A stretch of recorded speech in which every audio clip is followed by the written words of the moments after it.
Pozdrav narode, dobrodošli na moj kanal. Ja sam Radoslav i u današnjem videoklipu pustit ćemo u rad plug Aktaslar koji je inače turske proizvodnje. Agregatiran je sa ovim traktorom Bašakom 2110S i nadamo se da će sve biti u redu i da ćemo ga podesiti, da ćemo biti zadovoljni kako radi.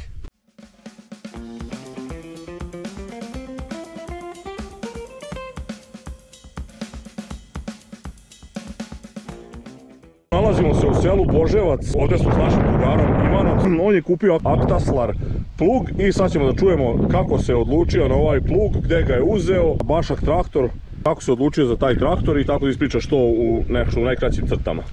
Pa za plug kupio sam ga u MBV u Vršcu.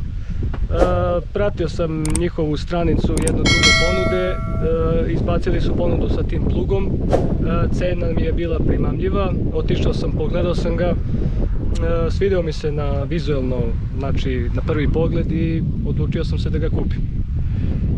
Traktor Bašak? Traktor Bašak, što se tiče traktora Bašaka, moja istorija je duga. Ja sam jedan od oštećenih koga je oštetila firma RTI.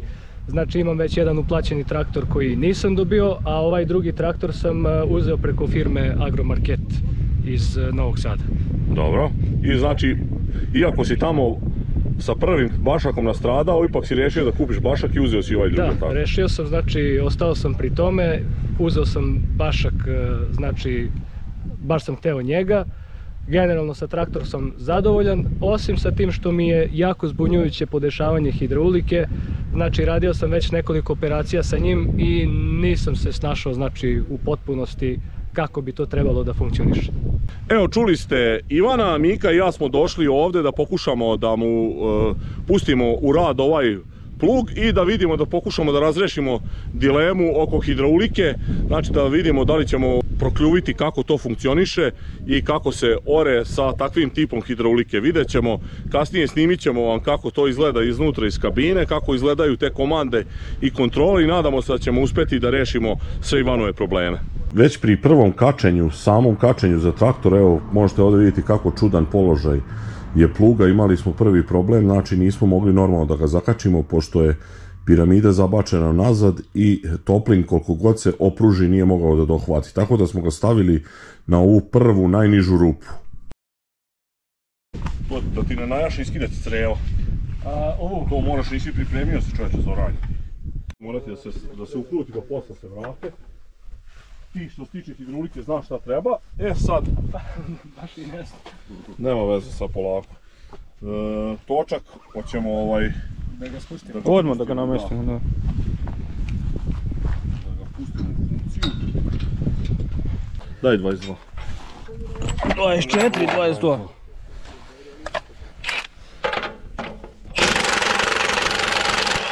Op. Nešto ne držiš dobro. Ali pištolj ti je smanjen, neš na dvojku. Dobro, odvrtanje je svejedno na maksimumu. Nije? Nije, stavi ga sad na maksimum, ne sme da kucka toliko na tom malom šapu. Sa 6 sledeći. Ja sam to ceo dan. Jebi ga. Zašto skidamo pretpružnjake? Skidamo pretpružnjake da ima više zemlje da dolazi na dasku, da se bolje očistimo. Ne, to pita radi snimka. Se bolje u ribu. Samo zašto skidamo, nego da znaju ljudi zašto skidamo.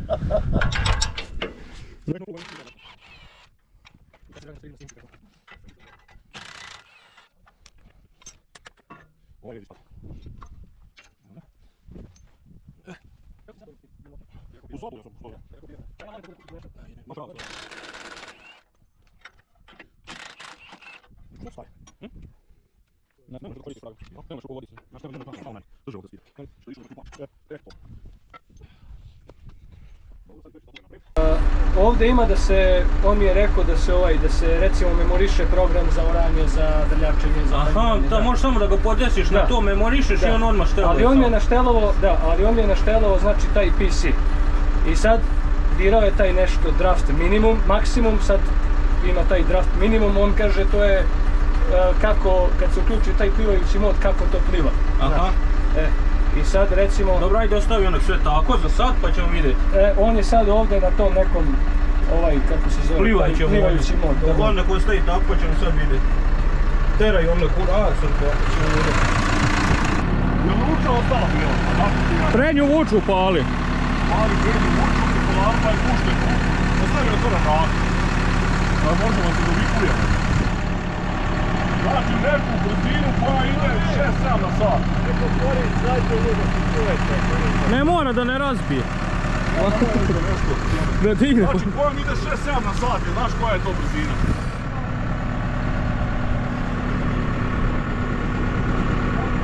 Aj polako jedi.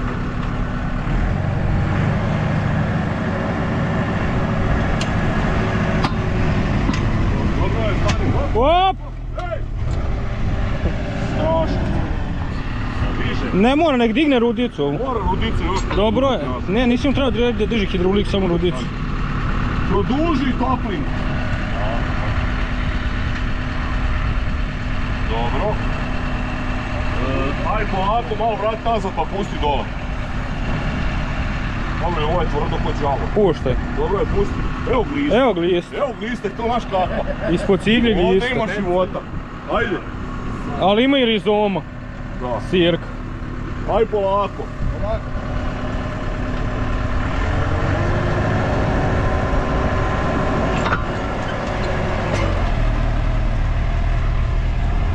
Nek stane, nek još. Ali da si farba kao luda, gledaj. Još malo gurne ovo.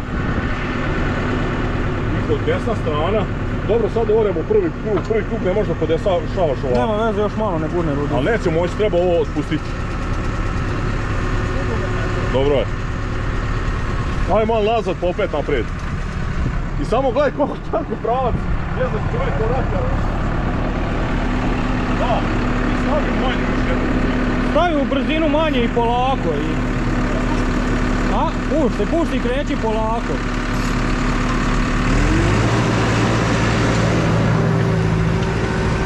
I pokolje. Sad on, na ovih. Potezi samo preko posili ja. Znači treba ovako da ide krug. I ima jako, viš koliko ima kosu vuču, znaš šta radi. Samo gledaj ti naprijed, majka. Skidamo par, viš šta radi.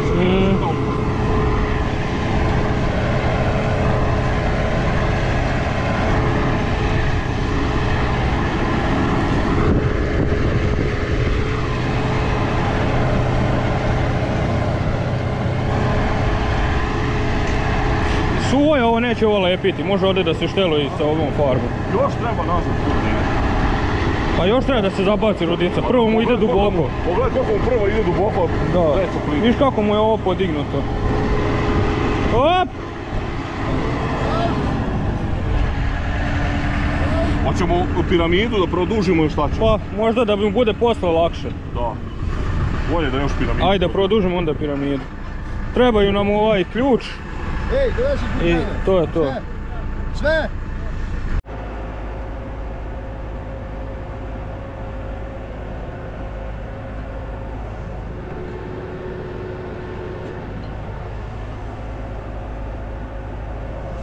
Sljedeći problem na koji smo naišli je problem sa dubinskim točkom koji nije mogao više da se pusti, to jest plug ne može da ore pliće i tu smo morali da ga nakrivimo na polugama kako bi što pre legao na dubinski točak, tako da je to još jedno od onih onako prinudnih rješenja koje smo morali da primenimo, a također nastavlja se problem sa toplinkom. Gurnuli smo koliko god možemo ovu piramidu, međutim i dalje nije dovoljno. Znači vraćamo pretplužnjake. Sad smo daske uribali. 19 treba, gdje je 19? Koliko toliko.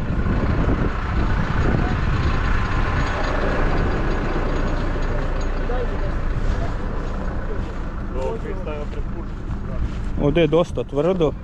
U stvari baš je tvrdo. Ali zato se u ribu za čas. Eto, obišli smo par krugova, malo ga uštelovali. Pa ćemo sad ići na neku normalnu njivu da probamo, samo da okrenem još koji krug, da uribam malo i pretplužnjake.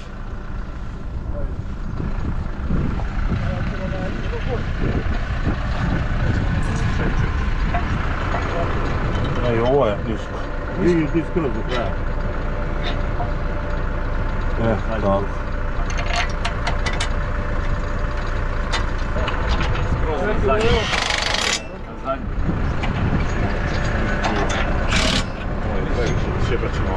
Ivane, daj jedan. Ček, samo da ga pusti ga malo Miko dole. Da... Begaj. Da normalno njivu neće biti problem ovo.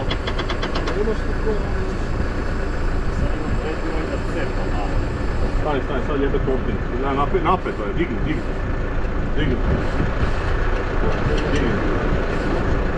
Dobar.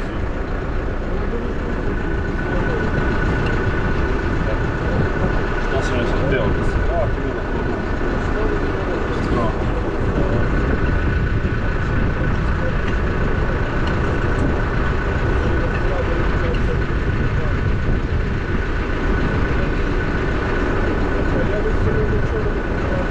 To. Ajde sad. Ajde. Prelazimo na sljedeću njivu koja nije tako tvrda, znači ovdje ćemo sad da oremo strnjište. Sada smo raspustili španere da normalno plug možda radi, da bismo mogli da ga podesimo. Stavili smo plug na donju fiksnu rupu zato što je tako može najviše da se zabaci unazad, to sam objasnio u čemu je problem, da ponovo ne objašnjavam jedno te isto. Kao što možete vidjeti i dalje je plug malo na levo nakrivljen zbog onoga što sam objašnjavao. Kada se plug stavi da stoji potpuno ravno u oranju, najmanje 30 cm ore, posebno ovdje pošto dubinski točak je izuzetno uzak, malu površinu ima i u ovom relativno mekom strnjištu tone.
Vidjeli ste snimke dronom, vidjeli ste plug u radu, podesili smo ga kao što možete vidjeti, uribali smo ove rešetkaste daske, pretplužnjake nismo uspjeli baš idealno da uribamo, reći ću vam zašto i sada ću vam da vam kažem šta su moja neka zapažanja, koji problemi postoje na plugu.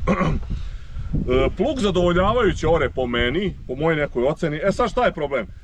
Ovdje vidite hidraulični toplink na ovom traktoru koji je neki standardni, 810 mm je od centra rupe do centra rupe maksimalno izvlačenje. Poluge su fabrički nešto duže, što je jako dobra stvar kada dođe do kačenja. Znači da je sad ovdje zakačena neka mašina, sejalica, može i neko debeo i krupan kao ja da se provuče i da odradi šta treba. Međutim, piramida je jako daleko i kao što vidite sami zabačena je. Ovaj šaf ima još svega možda 2 cm dužine i ne može više da se izvuče kako bi se gurnula napred piramida, kako bi mogao toplink u slučaju potrebe još da zabaci plug da bi zadnja brazda se poravnala. Mi smo sada sve na maksimum namestili i prednja brazda ide malo dublje i traktoru je dosta teško da vuče plug. Tako da je to po meni glavni problem. Sljedeći problem je nožica. Nosač nožice je nizak, dešava se da skuplja slamu koja je prilično, mislim, ovršena je na normalnu visinu. Znači to nije dobro i po meni nosač svaki treba da bude da se pakuje direktno na gredu. Ako ovdje nisu mogli to da izvedu, moraju se nekako drugačije da smisle. On treba da bude u toj visini, ukoliko bi bilo neke mase za oravanje kukuruzovine, to bi gušilo, ne daj Bože. Sljedeći problem, također crtalo. Miko, prođe ovamo.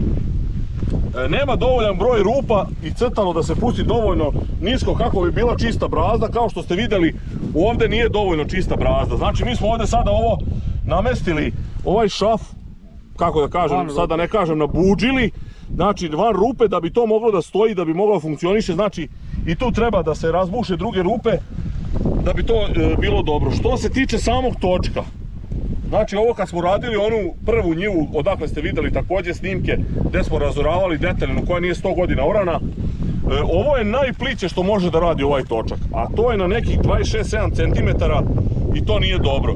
Znači trebalo bi ili nekako nosač promijeniti ili da bude duža ova, ali ako bi bila duža ovaj nosač bio bi vjerojatno bi se krivio ili pucao pošto bi bilo veliko opterećenje, prevelika poluga. Po meni znači to bi trebalo isto nekako da se promijeni. I na kraju posljednji, ali i ne najmanji problem, također jedan od problemčića su pretplužnjaci. Znači pretplužnjaci jako su rijetke rupe, trebalo bi da su gušće i ne može da, evo sada smo recimo namestili, ide visoko i počinje da guši. Ako ih pustimo na zadnju rupu pretplužnjake, a znate da pretplužnjaci treba da hvataju od 1/3 do polovine dubine. Oni ovdje guše, znači trebalo bi da se puste niže. Kada ih pustimo na ovu zadnju rupu idu previše duboko i stvaraju ogroman traktoru problem i ogromno opterećenje. Znači trebala bi rupa da bude negdje između ove dve rupe. I to je sad nemoguće podesiti. To je sad kako je, tako je. Što se tiče ostalog, to je sve, ostalo je u redu, ali eto, našao sam tih 4-5 nekih mana koje bi po meni trebalo promijeniti da bi plug bio odličan. Evo, posle uzoranih možda jedno 60 ari ukupno na 2 njive i posle štelovanja od jedne od dobrih 2 sata uspjeli smo da postignemo neke rezultate, ali nismo baš skroz zadovoljni. Vidjeli ste moje neke stvari koje sam prijavio kao nedostatke pluga, a sad ćemo da čujemo od Ivana šta on kaže, kako njemu ovo izgleda i šta on misli šta bi tu trebalo uraditi i da li su moji ovi neki predlozi i savjeti dobri. Pa žao mi je recimo zato što je plug nov, a očigledno moraju da se rade neke dorade na njemu. Znači mora da se ovaj navoj da se poveća da bi se piramida gurnula još više napred, da bi toplink imao veći učinak. Znači dubinski točak je mali, raonici su tako reći tupi, ili su oni takvi treba da budu ili su tupi, to ne znam, moram da pričam sa ljudima iz MBV o čemu se tu radi. Mana je znači ta nožica kao što smo rekli koja drži plug kad je otkačan, znači ne bi trebala tako da stoji. Prilikom zaoravanja kukuruzovine znači ona će sigurno da smeta i pri toj radnji morat ću da je skinem. Dobro, kako tebi sad ovo izgleda oranje s obzirom na sve ove nedostatke? Pa oranje je da kažem dobro, ali vidjet ćemo pravi učinak kad se sve te stvari isprave, znači kad sve to bude kako treba. Znači kad moram da, znači, da odradim ovaj navoj, dubinski točak mora i to da se reši, raonici mora da se reše i disk, to je crtelo isto mora da se reši. To su već, da kažem, dosta stvari na novom plugu koje moraju da se dorade. A to je, znači, u suštini, da kažem, jako razočaravajuće. Da kupite novi plug i na novom plugu da morate toliko stvari da doradite, mislim da je stvarno, ne znam šta da kažem, nije baš prijatno. Nije baš prijatan osjećaj. Ivan je sutra dan kontaktirao firmu MBV Vršac koji su mu prodali ovaj plug i ljudi su mu odmah izašli u susret, rešili su mu problem što se tiče točka, također su mu razbušili rupe na nosačima pretplužnjaka, tako da je to sve rešeno. A što se tiče same piramide, plug je takav, traktor je takav, problem je što jedan za drugog baš ne odgovaraju idealno, tako da je tu Ivan pronašao rešenje što je pustio nosač piramide na onu donju jednu niže rupu, izbacio je onaj osigurač, tako da je uspeo to tako da ore. Što se tiče hidraulike, on je to uspeo za 2-3 dana sam da otkrije kako funkcioniše, mi tu nismo bili od neke velike pomoći. Evo, čuli ste Ivana, čuli ste njegovo mišljenje. Što se tiče same hidraulike, nismo ništa mogli ni mi da rešimo. On nije dobio neko realno uputstvo iz kog se može razumeti o čemu se radi. Ja ću kada odem kući pokušati to da razbistrim, pokušat ću da nađem uputstvo na turskom ili engleskom, turski ne znam, ali Ljuban zna pa možda mi može prevesti. Uglavnom pokušat ćemo to da rešimo prvo problem te hidraulike, on će pokušati da razreši prvo ove probleme sa ljudima iz MBV Vršac, ako ne morat će sam da rešava, iako to nisu neke strašne stvari, ali stvarno je glupo da se odmah rade neke modifikacije. Što se mog nekog za sada iskustva tiče, isto plug generalno ne ore to toliko, nije to loše, ali mora biti to mnogo bolje. Nadam se da ćemo te probleme uskoro rešiti i da će nam Ivan poslati neke snimke, pošto ne vjerujem da će biti u mogućnosti ponovno da dolazimo da snimamo kako ore kada se urade te neke izmene koje su problematične na plugu. Uglavnom toliko za ovaj klip. Nadam se da je bilo zanimljivo da vidite ovaj novi plug i traktor Bašak u radu. Ako do sad niste zapratili moj kanal, zapratite, ostavljajte lajkove, komentare, delite moje video snimke. Vidimo u sljedećem klipu. Pozdrav!